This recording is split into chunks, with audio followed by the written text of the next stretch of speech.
Today is April 21st. Welcome to Nonsense Sports. On today's podcast, we have on schedule segment numero uno with Ryan, a.k.a. Ryan Talks and Assess on Twitter, serving as our official first guest of the show. Ryan is also our co-host, but today he's a guest. He'll be acting as a guest today, so to preview the Eagles 2020 season. He's going to tell us a bit about the draft strategy, some expectations for the season. On segment numero dos, Ryan will put aside his Eagles hype, and we're going to talk about the upcoming draft class, last year's draft class, and who can come up big this season, year one, year two, rookies versus sophomore. Ryan is back from taking away from his seat as a guest and putting it back to his host seat. In other words, year one versus year two guys, rookies, sophomores, Eagles, nonsense. Here we go. Let's talk some nonsense. We're going to start with segment one. We have here today Eagles number one fan, a.k.a. Ryan Talks and Assess.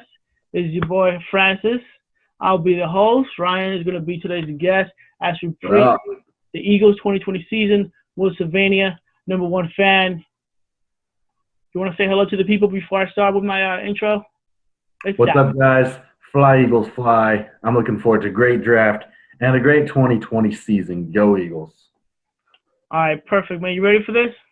Yep. All right. This is going to be a little savage, man. I'm sorry, all right? So, the Eagles were 9-7 last year. They made the playoffs to the wild card game after losing to the Cowboys at a game of chicken in which the winner was actually the loser who made the playoffs. In the wild card game, they lost Carson Wentz to a questionable hit by Jadeveon Clowney. Some say it was dirty. Some say it was clean. Some people don't want to talk about it. Really, by the end of it, the Eagles lost to the Seahawks in the wild card game. Well, that was last year. That was 2019. Well, that was the 2019 season because the game was actually in 2020. But that's conversation for another day, all right? So, but here we are talking about the 2020 NFL season, if allowed by the COVID-19, aka coronavirus, causing out here reducing pollution and letting the birds sing as loud as they can, according to an article that I read on Forbes.com. Now, really quick. Now, are the birds singing because the bird singing is a lot louder now because their batteries are recharged, or I don't know. Think about that. Let that sink in. Today we're talking. There's not as much pollution, and they're killing their lungs and they're inside. Yep. So more air, more breath. Yep. Less pollution. Batteries are recharged. But today we're talking to the Eagles number one fan, the boy Ryan, and he's the biggest Eagles fan that I know in my area. So after that intro, the one and only Ryan Talks and Assess. Find him on Twitter. He's going to be our guest speaker for the day.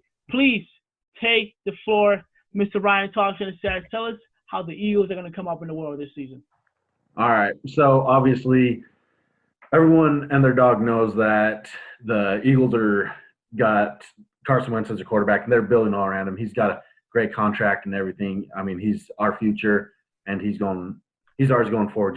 There's no more of this Nick Foles drama or anything like that. I wish Nick the best of luck in Chicago.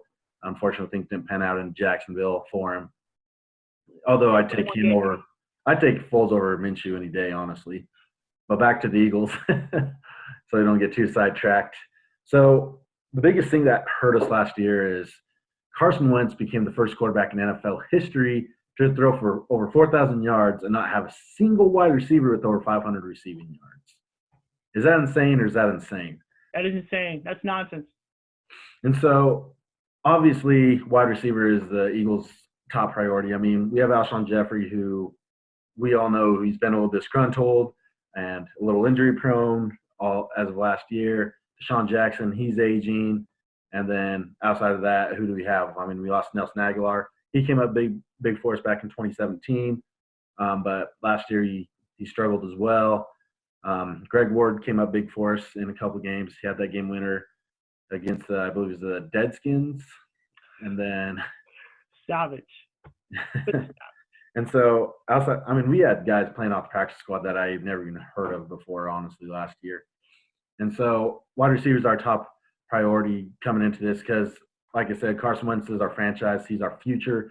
So we got to give Carson what he wants to keep him around, keep him happy. So what's that going to be? Wide receiver in the first round. So I'm all sold for CeeDee Lamb. This guy is going to be an absolute monster. He's going to be a stud in the NFL. You pair Wentz with Lamb, they're going to be better than Matt Ryan and Julio Jones could ever be. These guys are going to bring in a Super Bowl together. They'll bring in Wentz an MVP. Lamb's going to be the top wide receiver in the league. I mean, you have a guy. He's got great. He's not the fastest wide receiver, but he's got great route running, great yak, and great hands, everything. I mean, what's not to like about this guy? He's not afraid to get down and throw a block for his teammates in there as well. He's the whole package, in my opinion. So I'm all in for Lamb. Obviously, we're going to have to make a move to trade up for him. So hopefully we can trade up to number 9 from the Jags, or maybe even number 10 from the Browns. Obviously, that's going to have to include swapping first rounds this year. I'd like to hang on to our second this year, but it could be a little iffy. But I'd rather give him our third, swap first this year, give him our third and our second next year, bring in CeeDee Lamb, because right there, that's going to improve our offense already. And then come round 2, we're going to have pick 53. Obviously, another big need of ours is going to be linebacker, because we don't have a star linebacker on it. No, I mean, we let Nigel Bradham walk. At least you're keeping it like way honest, the whole concept. You guys have no linebackers, no O-line. You're just keeping it honest. We have no line. I mean, our O-line will be fine for this year. So in the second round, I really like to get another linebacker here, someone who can kind of come in and do us what we need. I mean, obviously, Patrick Queen and Isaiah Simmons are both going to be gone. There's no chance they're going to be around. Guy that I do like is that Jordan Brooks from Texas Tech. That guy, I think he could come in, make a good impact, and be our star linebacker that I've been looking for. I mean, we've kind of struggled with linebackers the past little while. I mean, we haven't had nothing great ever since, I don't know. D'Amico Ryans is probably our best linebacker since we've had like a really good linebacker. I mean, Bradham was good, but he had injuries. Jordan Hicks, he showed promise coming out, as a prospect, and then injuries after injuries. And then, we let him go and he goes to Arizona, plays a full year, and I can't remember if he ended up leading the league in tackles or not, but he had a heck of a year. So linebacker we've just always struggled with. So hopefully we can get a linebacker. And like I said, I really like that Jordan. Oh my gosh, Jordan Brooks out of Texas Tech there. I think he'd come in and do a pretty good job for us there. I mean, obviously, if there's not a good linebacker there, I mean, we can always go an offensive line, build that depth there, because obviously we are getting older on the O-line. We haven't re-signed Jason Peters. I mean, he's still a free agent, so he's still an option that we could bring back to help. And then obviously we let Big V go, and he signed with the Lions, so he's off the market. So we kind of need to fill those voids, but those aren't the essential needs right now. I believe our essential need right now is to get a wide receiver, someone who's going to have a great career to get pair alongside with Carson Wentz to help Wentz out in the passing game. Because, like I said, you don't have a receiver over 500 yards. That's pretty sad, man. I mean, that's my thoughts on what we need to do. So let's trade the third next year, second, swap first this year. Hopefully we can make that work and get up and trade for CeeDee Lamb. If we can't get Lamb, it'd be very unfortunate if we didn't. I'm really high on CeeDee Lamb. I want him. If not, we can let's go Jerry Jeudy. So Judy's another good, promising guy. I'd say he's the most complete receiver coming into this draft, but highest ceiling, I feel, CeeDee Lamb, if that makes any sense to you or not. It makes sense. I mean, you're definitely like, as a fan, like, the sport, the Eagles better than like any other team, and you make some good points. You actually answered some of my questions of some of the needs for the Eagles when I was like doing my paperwork for the Eagles as well, so I can come over here and grill you for it. Obviously, you're not really giving me much of a chance to grill you on.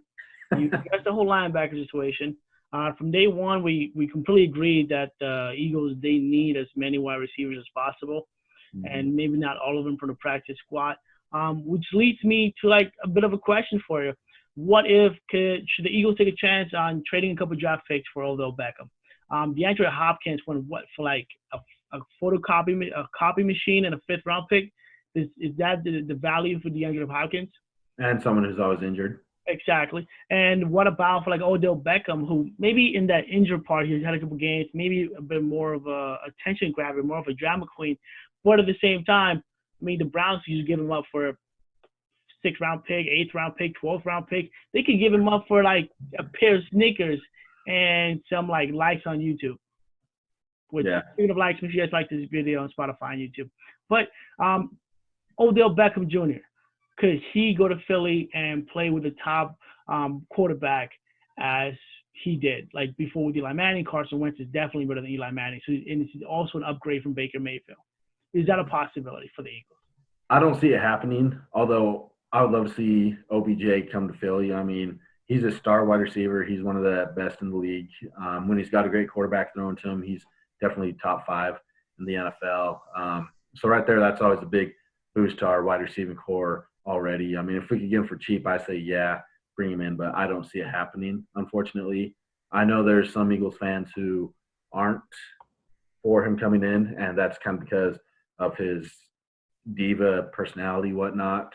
And them saying that he's a bad teammate in the locker room, which I disagree with. I mean, how many teammates have you heard come out and say that he's a bad teammate or he's a cancer in the locker room? I've never heard I think he enjoys the media way too much. Yeah, I agree. Outside of football, he likes to be the center of attention. Yeah. Come to Philly though, I think could be challenging and hard for him. Philly, as we know, has some diehard crazy fans, man. Yeah.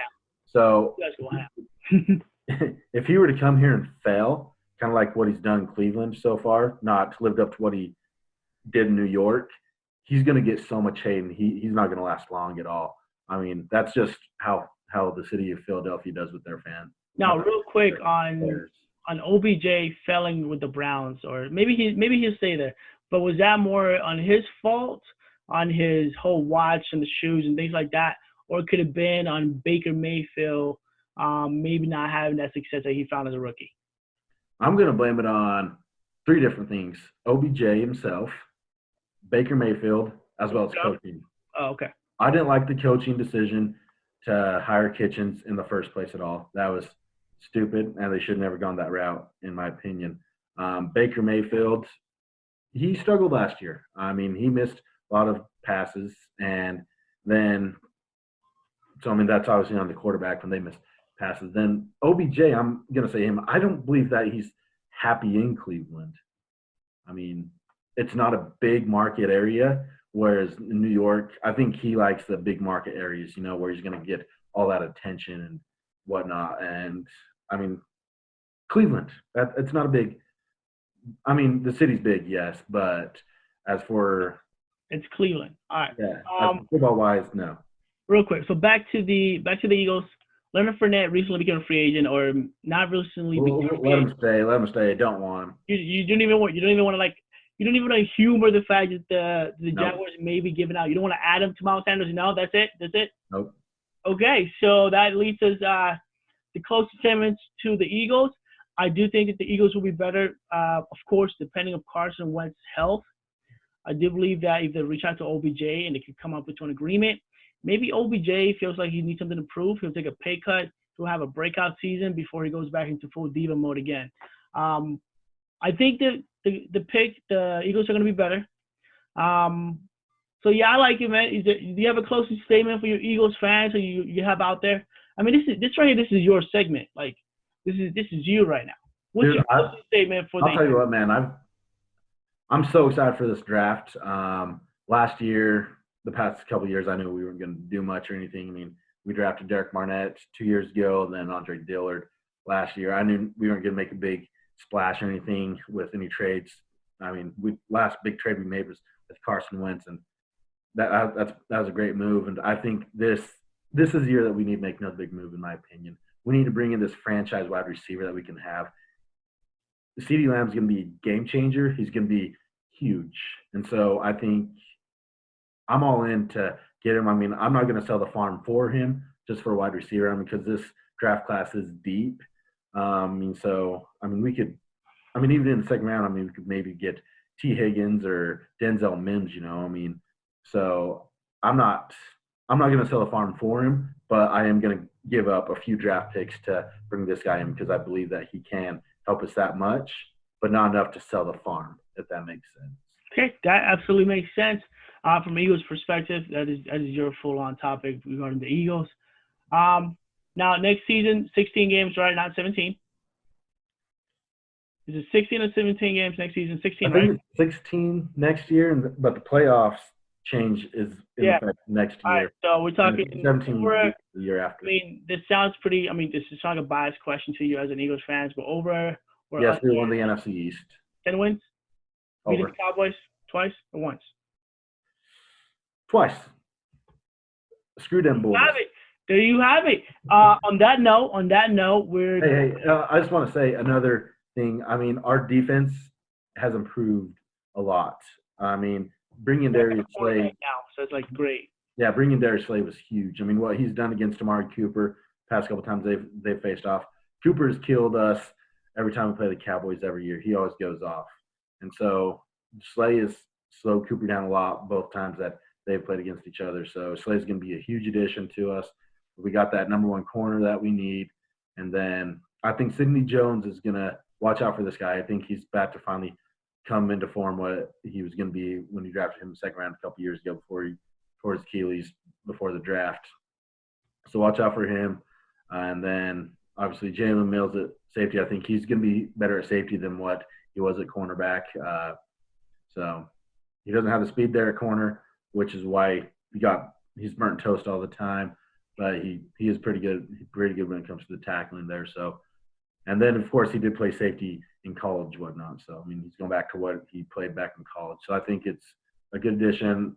Only other place we lack on defense, like I said, linebacker. And I said we can address that in the second round. Or if we go without, I think we could be fine if we were to, for some crazy reason, draft a wide receiver first round and get another wide receiver second round. I mean, maybe Clayton Claypool from Notre Dame, maybe he'll be there. I think that guy's got a lot of potential, and he could be a steal of the draft. I mean, we haven't seen anyone run this fast about 40 or be this size and build since Calvin Johnson. And we know how much of an X factor Calvin Johnson was. So. All right, perfect, man. All right. So, Eagles should be excited. It's 11 wins. Eagles will take the NFC East, and we'll be over 10 wins. This is on video, right? Like, somebody can go back and quote you on this kind of concepts. Yeah, you remember when you were giving me crap for saying the Bears were going to be? All right, so moving on to segment number 2. Thank you guys for listening to us on Spotify. This is Nonsense Sports. Thank you, guys. I'm your host, Francis Talks and Assess. This is Ryan Talks and Assess. And we just want to let you guys know that we're going to move on to segment number 2 of our Nonsense Sports episode podcast and video show. Find us on Spotify, find us on Anchor, YouTube, and Facebook. Talk some nonsense. Are you ready for the segment number 2? Are we done talking about the I'm ready for number 2. And before you forget, be sure to like, subscribe to our pages. Tell your friends, family, everyone you know about us. Yeah, so this is fun so far. It's been pretty good so far. Oh, yeah. And then, of course, Thursday night, after the first round of the NFL draft is over, watch for our recap. Yeah. We're going to be here. We might even go live on YouTube if I can figure out how to go live. And hopefully I'm going to be happy cheering when the Eagles have drafted CeeDee Lamb. And we'll talk about that when that maybe happens. And I already said I have a buddy who's a big Eagles fan as well. I told him if we draft Lamb, I'm buying the jersey already. I don't need to see him playing on the field in an Eagles uni before I buy his uni. I know how good this man's going to be. Okay. I'm going to quote you on that when he gets drafted by somebody else. All right, segment number 2. I said I'd buy the jersey if he was drafted by us, not when he goes to some other team. But that's not what you just said like 30 seconds ago. No, that is what I said. If he's drafted by us, I'll buy a jersey of him that night. I'm on a budget. I can't afford any jerseys. You what? I'm on a budget. I cannot afford any jerseys. Credit card, bro. that what is it? No interest for 16 months. Something like that. They have all segment number 2. This segment is going to be about the 2020 draft class. We're going to talk about the 2019 draft class. Three guys that exceeded our expectations, or three guys that really three big names from last year. Because honestly, a whole bunch of guys did really good last year who did not get enough attention in most cases. So I have three guys for my year ones. You have three guys for your year twos. I have three guys for my year twos. So pretty much the point of this whole segment for segment number 2 for this episode is pretty much to go rookies versus sophomores. Three guys that we should be keeping an eye on as rookies, and three sophomores that we should definitely be keeping an eye on as sophomores as well. Like, well, did I repeat myself? Did that make sense? Yeah, you repeated yourself, but it makes sense. Okay, so we're pretty much going rookies versus sophomores, sophomores versus rookies. Three guys that are going into it. Do you want to go first? You want to go one-on-one? How you want to do this? How about we give our three sophomores, I'll give my three, you give your three, and then we'll do it with rookies as well. Yeah, rookies, right? Who cares about those guys? All right. You go first? Sure. All right, so the three sophomores I put in that had a lot of attention and whatnot were Daniel Jones, Calimary, and, of course, Nick Bosa. And so I think – that's my three. Oh, yeah, your three. Go ahead. No, that is exactly my three. Oh, those are your three as well? Yeah, those guys are my three. Right on. This just sounds hateful now. Okay, I'll let you go first and tell me why, and then we may even – okay, by the way, there's somebody recorded a video, I think it was me, about Daniel Jones probably maybe sucking next season. Just full on hate. I'm very sorry, Daniel Jones, baby Eli, however you like to be called. I'm very sorry. I just want to let you know that I don't know what happened, but all of a sudden the camera was on. I was on the speakerphone, and for about 6 minutes, I just pretty much told the world that you're going to get benched by the Giants next season. So you want to go first? No. Huh? Who's going to replace him? I don't care. As of right now, they could bring back Eli Manning. Saquon Barkley. Maybe. He's basically the whole team anyhow. Yeah, we'll talk about that here in a minute. I'll give you my point. You want to go first? Sure. All right, cool. All right, so you're on the spotlight. I put Daniel Jones on here as there's okay. It's kind of weird why I put him on here is I feel that he's getting a lot more attention than what he's played to.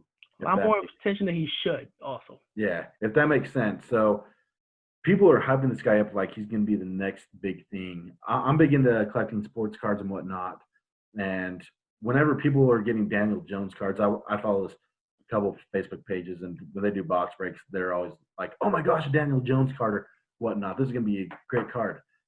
I'm like, why are you guys so high on this guy? I mean, yeah, he's got potential, but this guy hasn't proven anything really at all. I mean, he didn't have that great a rookie year. I mean, it's decent, but it wasn't nothing great. I mean, we'll see what I got the numbers. If you want me to give you the numbers? Sure. All right, so the numbers for Daniel Jones goes as follow. He was the number 6 pick, 3,027 passing yards, 24 touchdowns, 12 interceptions, 279 rushing yards. He was sacked 38 times. 295 of those were yards for loss. 55% QBR. We're not even going to talk about the fumbles that he had because really we don't have enough time to tell this guy pretty much. When he played, there was like a 95% chance that he was going to fumble, and there was a 96% chance that they were not going to recover that fumble. So that's why I put Daniel Jones on there. I feel like the guy's getting a lot more attention that he deserves. Like I said, those aren't bad numbers for a rookie, you know. I mean, a 2-to-1 touchdown to interception ratio isn't bad. The next guy I've got on there is Calimary. Obviously, had him as well. This guy, I predicted he'd win Rookie of the Year after the draft even happened. After it happened, before the season even started, and he ended up winning it. Deserved it. What he did on the feet and the air was amazing. Now, I think this guy's got a lot of potential coming into this year. I mean, we saw what he was able to do last year with that Cardinals team that really didn't do anything. Kenyon Drake, when they brought him in, he made a big impact on that team and opened up a lot. Larry Fitzgerald's numbers finally went up again, which is great. I love Larry Fitzgerald, for those that don't know. But then now you got – and he's in one of my top 4 receivers of all time, Larry Fitzgerald is. So he's on my Mount Rushmore wide receiver. So he's got Larry Fitzgerald, he's got Christian Kirk, and now he's got DeAndre Hopkins to throw to as well. And he's got Kenyon Drake. So watch out for Kyler Murray. This guy's going to come in and he's gonna have a great year. If you have, can I ask a question real quick? See my reaction concept? Yeah. Real quick question. Yeah. Could it be argued that Kyler Murray may be the best QB that Larry Fitzgerald may have played with? And also to release that time? No. No? He had Kurt Warner. He does not. That's true. Okay. No, Now, maybe like the recent years, but it's just sad that this is also like one of the best QBs he's actually played with. Right. Yeah. Definitely not the best where he had Kurt Warner. I'd probably even put Carson Palmer over Kyler Murray as well, but then Kyler Murray, he could be 3. Top 3. Congratulations, Kyler Murray. You can say that you were in the top 3 QBs that Larry Fitzgerald was able to play with. And yeah. Okay, so that's good. I mean, DeAndre Hopkins, I'd say Kyler Murray's probably his second best wide receiver or second best quarterback he's ever played with. Well, he's only played with Tom Watson's obviously number 1, but outside of that, who's he ever had? Brock Osweiler. This guy robbed how many teams with how much money? Oh, dude, I'm pretty sure that there's still like a bounty out for him. Yeah. Like for Brock Osweiler, like that dude his agent is a genius. I mean, as an agent, your job is to find out or make sure that you have 100% that your player is getting all the benefits in the world.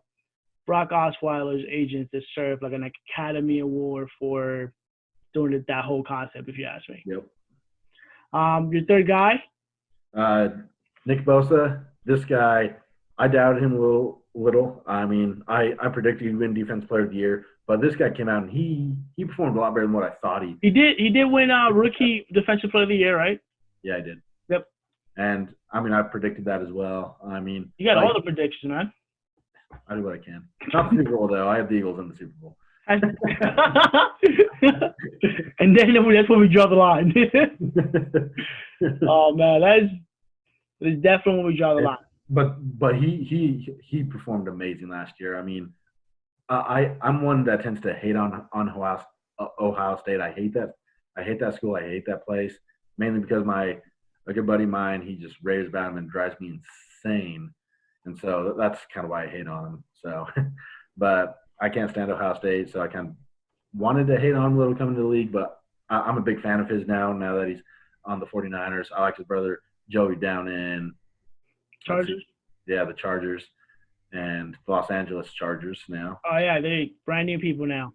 Yeah. They're brand new now. Watch out for the Chargers, and so is the Las Vegas Raiders.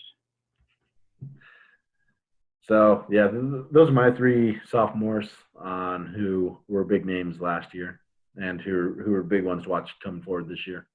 All right, man, which is going to make my 3 sophomores really quick because I guess great minds think alike, and I guess we both had the same train of thought of maybe we were both Googling the same concept.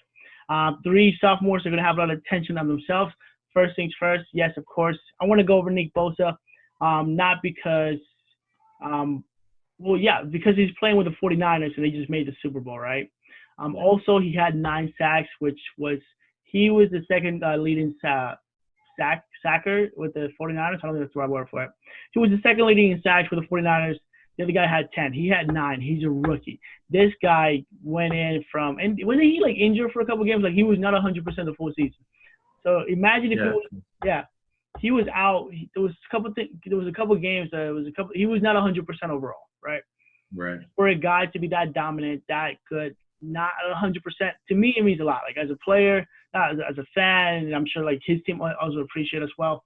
But like I said, 9 sacks, 47 tackles. This guy right here if he can stay healthy, he will be the next J.J. Watt. Just saying. Not the T.J. Watt, not James or whoever the third brother of the Watt brother is. But Kyler Murray is my second guy, just like is yours. Big surprise that we're picking the same guys.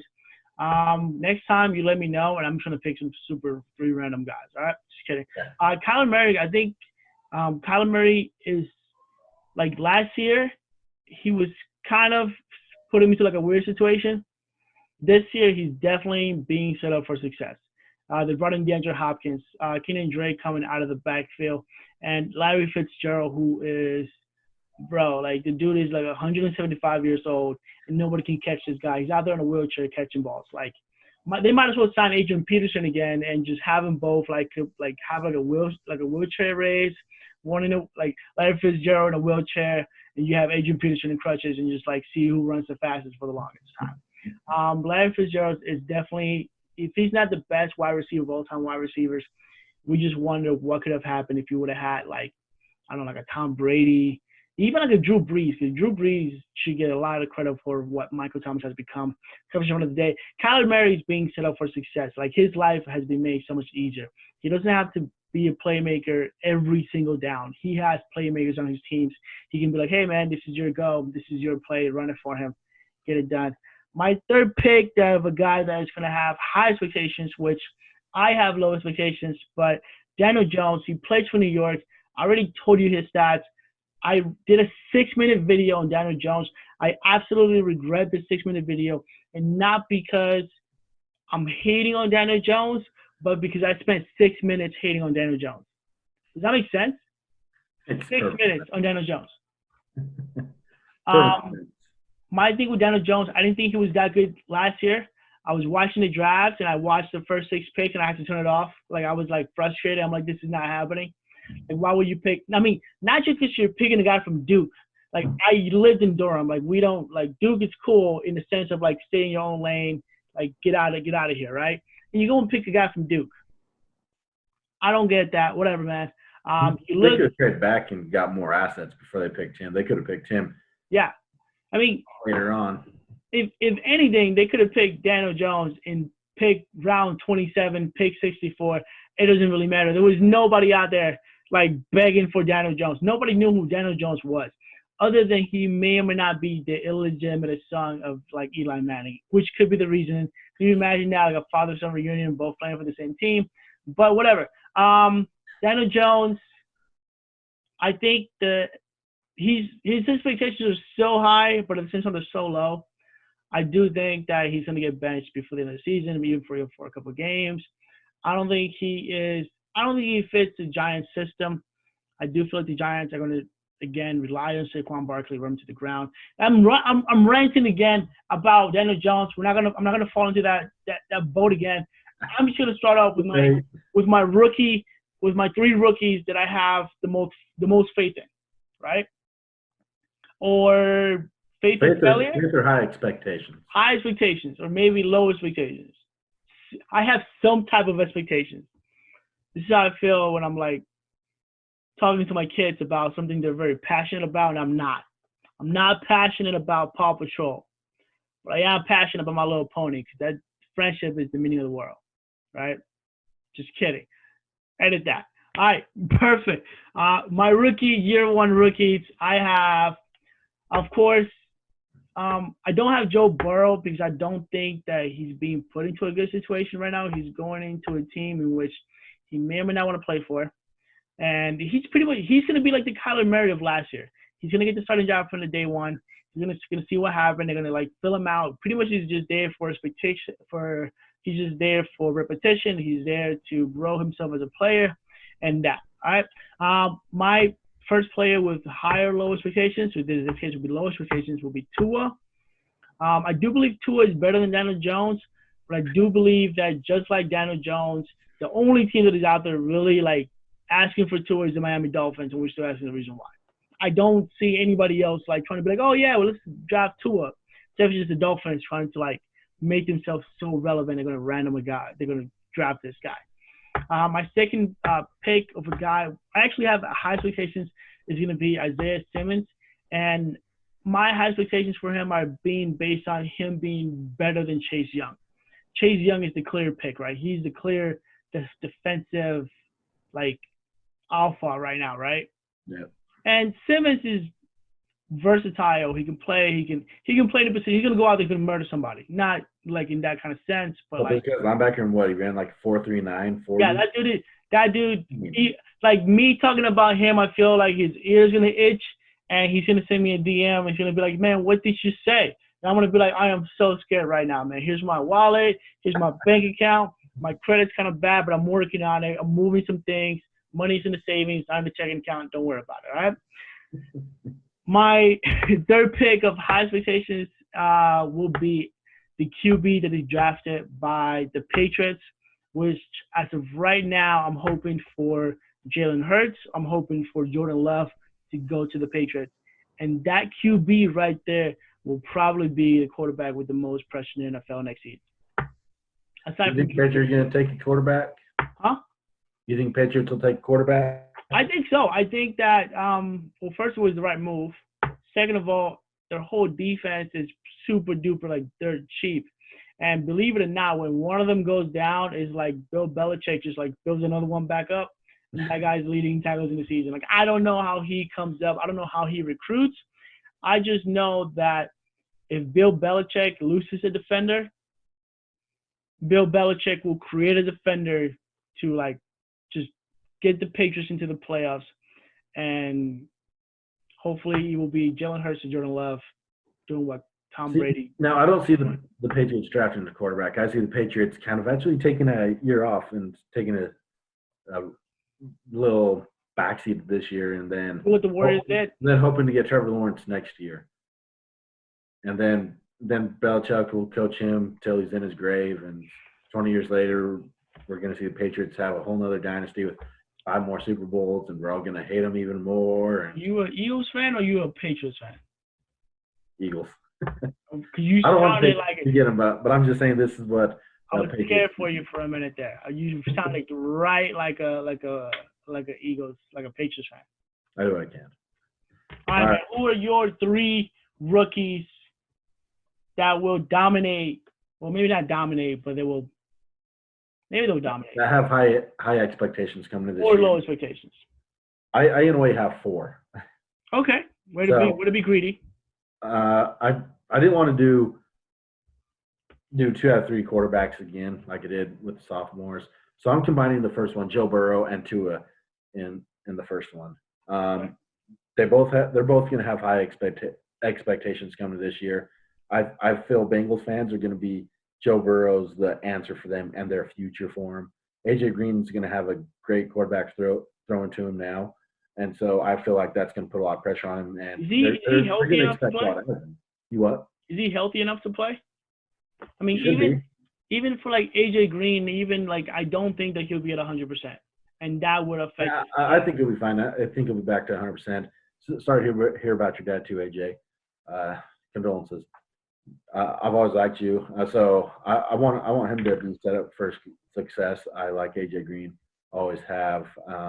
So I think he's going to have high expectations going there. I mean, then obviously he's being the number 1 pick. You're always going to have those high expectations. So he's going to have a lot to live up to. And so that's why I put Joe Burrow on there. Another one is why I put Tua, because everyone feels like he's the best quarterback in the draft. Because Joe Burrow. Everyone.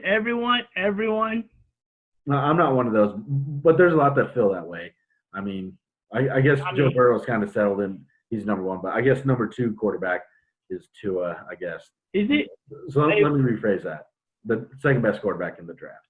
I do wonder how Joe Burrow is the automatic number 1 pick, but we as in like everybody in the sports world that just paying attention to the draft, they're more hype on Tua than they are on Joe Burrow. Should the Bengals maybe be the one drafting Tua? I do think the Miami Dolphins are the only team that are hyped for Tua, but at the same time, the way that so many people make it seem like Tua is the GOAT right now off the bat. But Joe Burrow is the clear number 1 pick. So I don't really understand that, and that goes my argument towards Tua. Like, you cannot be that good if you're not the number 1 draft pick.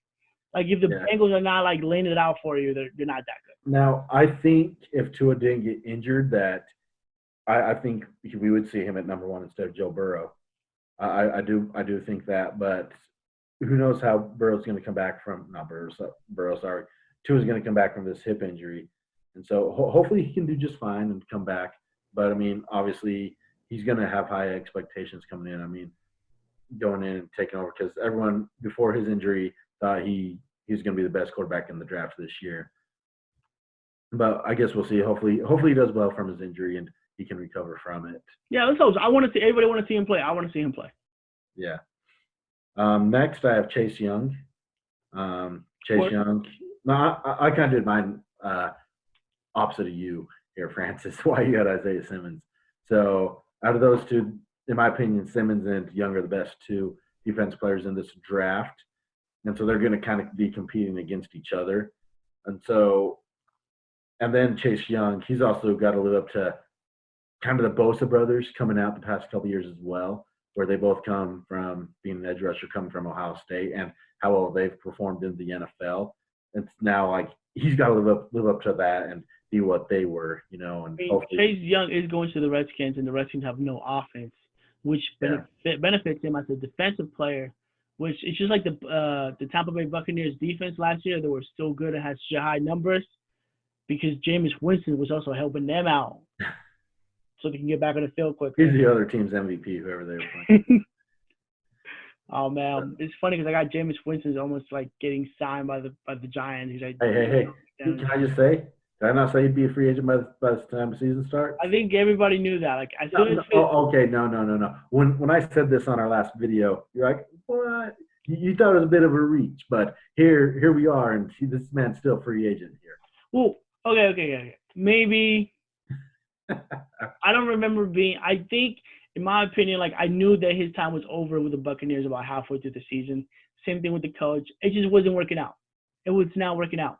In those 5 games that Fitzmagic played, and they went back and forth, you knew that it was over. Whatever was going on there, it was over. Something happened in there. I don't know, but whatever. It's over now between them, and we're all happy about it. All right. Then my last one, I have CD Lamb. Reason I have him, I mean, everyone's so high on this guy. You go to the Eagles? Fingers crossed, man. I'm hoping he does. What I give to see him wearing Eagles uniform, man, that'd be amazing. But this guy, people are talking so high of him and are expecting so much. And in my opinion, this guy's got the highest ceiling out of all the receivers in this deep wide receiver draft class.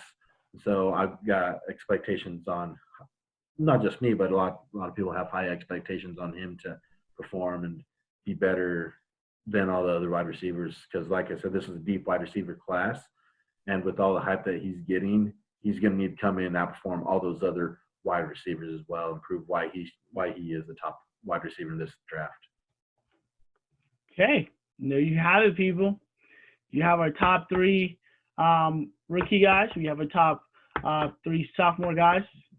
A little quick recap. My top 3 rookies were Tua, low expectations, Isaiah Simmons, high expectations, and Jordan Love, Jalen Hurts, whoever was drafted by the Patriots on high expectations.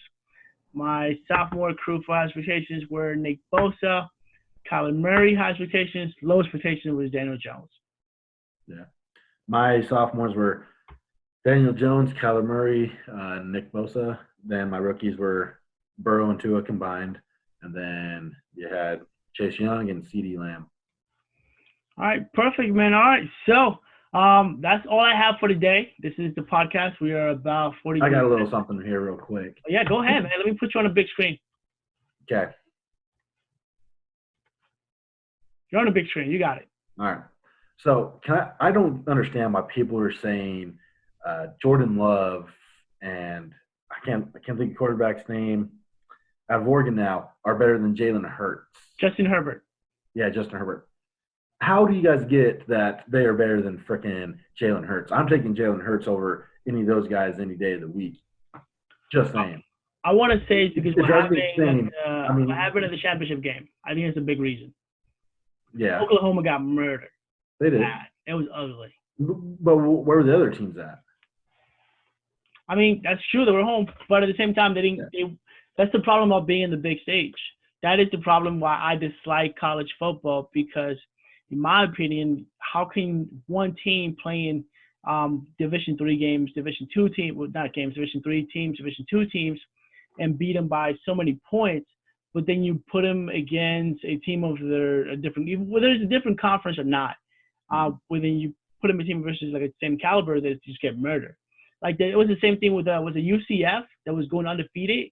They were beating everybody, and as soon as they play like a real team, they got smacked down, right? Yeah, didn't they lose like 2 games of that? Yeah, they lost. They had a really good like 2 years, right? Yeah. And in my opinion, there's not champs. whatever, man. Whatever, champs is champs. All I'm saying is, like, when it comes to the college football playoffs, they should do a better job of, like, make the good teams, make the better teams play against more better teams. Mm-hmm. Like, instead of having them play 12 weeks versus so-so teams, then you're like, oh my gosh, this guy's so amazing. Let's see more Oklahoma, Alabama games. Let's see Georgia go against more like an Oregon team. That Oregon is all super hype. I would love to see how Oregon defense handles the Georgian run. I mean, Georgia is strictly a running game. Last year, I watched the Carolina game versus Trevor Lawrence, and that game was by the thin of the air. Like, if that Carolina QB was not selfish, if he had just passed the ball like to play with, I'm pretty sure there was a. Okay, yeah, wait, okay. Love you. Yeah, I guess it's bedtime for my kids. So, so like I was saying, working from home, stay at home, be safe, of course. Coronavirus 101. Doesn't work from home. I like it. Yeah, I'm really enjoying it. So is she. So what was that? Oh yeah, that Carolina game, Trevor Lawrence. I don't think Trevor Lawrence is that good, but maybe there's UNC team. I just think that good teams should play versus good teams. Like make a number one conference in which all the number ones from each thing they think they're the hot shit, right? Make them all play against each other, and that's the season.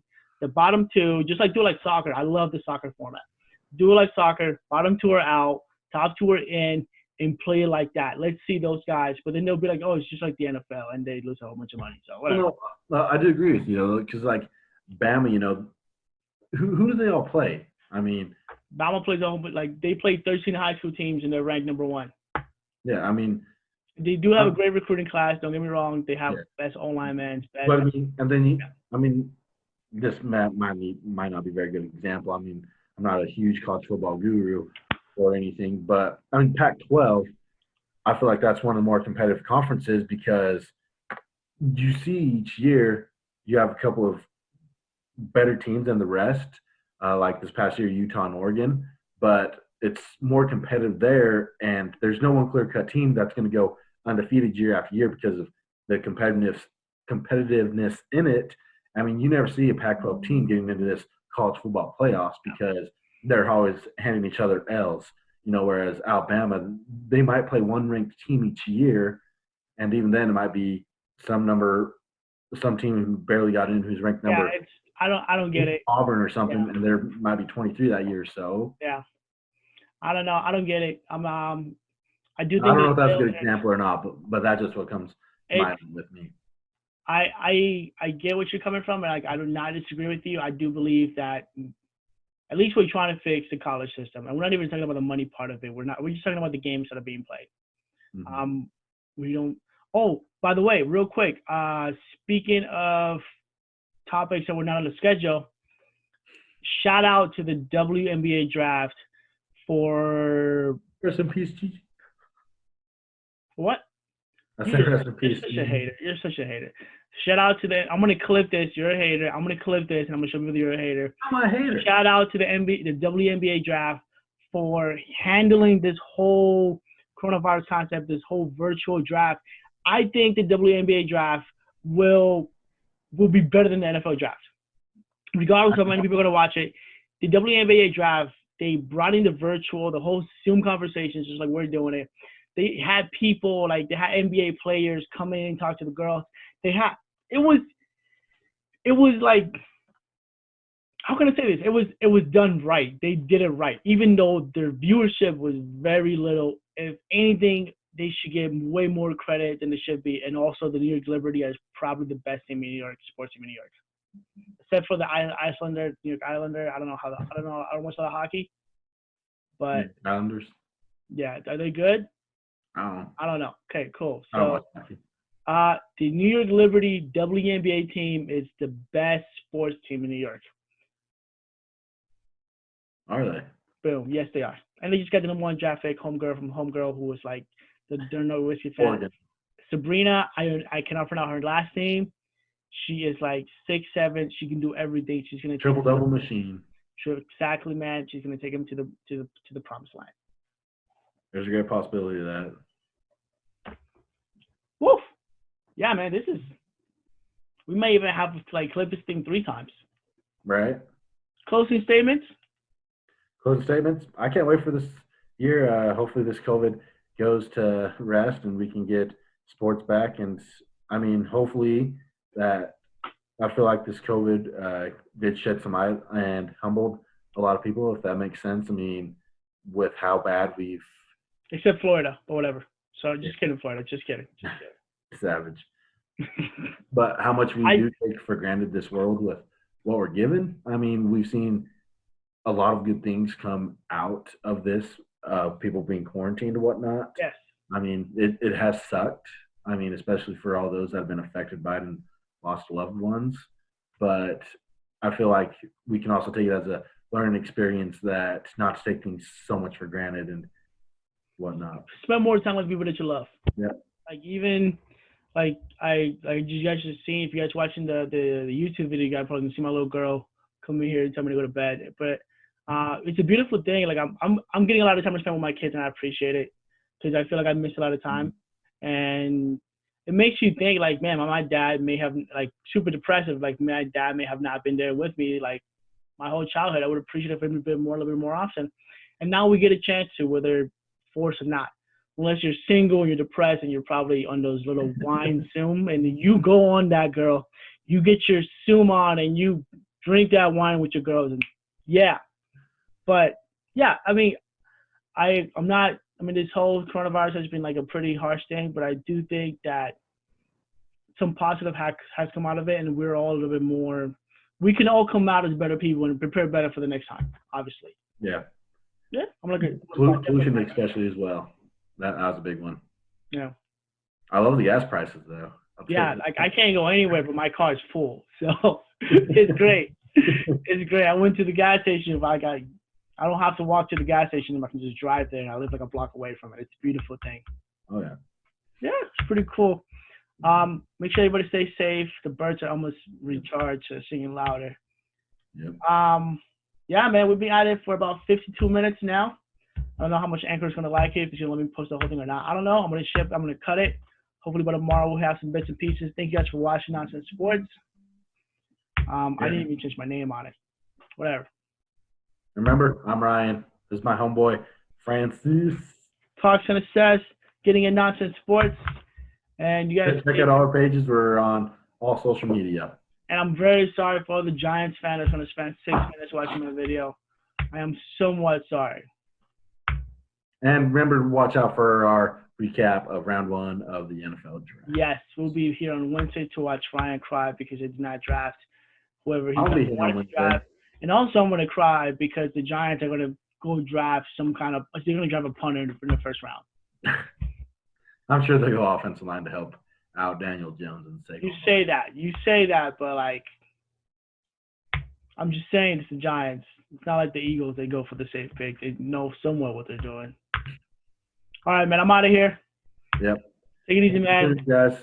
This is Nonsense Sports. You guys have a great night. Thank you guys for enjoying the show. Make sure you guys check us out on Spotify, YouTube, Facebook, and stay home, stay safe. Twitter and Instagram. All that good stuff. Easy. Yep. Peace out. Check out our recap coming Thursday night. We'll be here. Boom. Peace.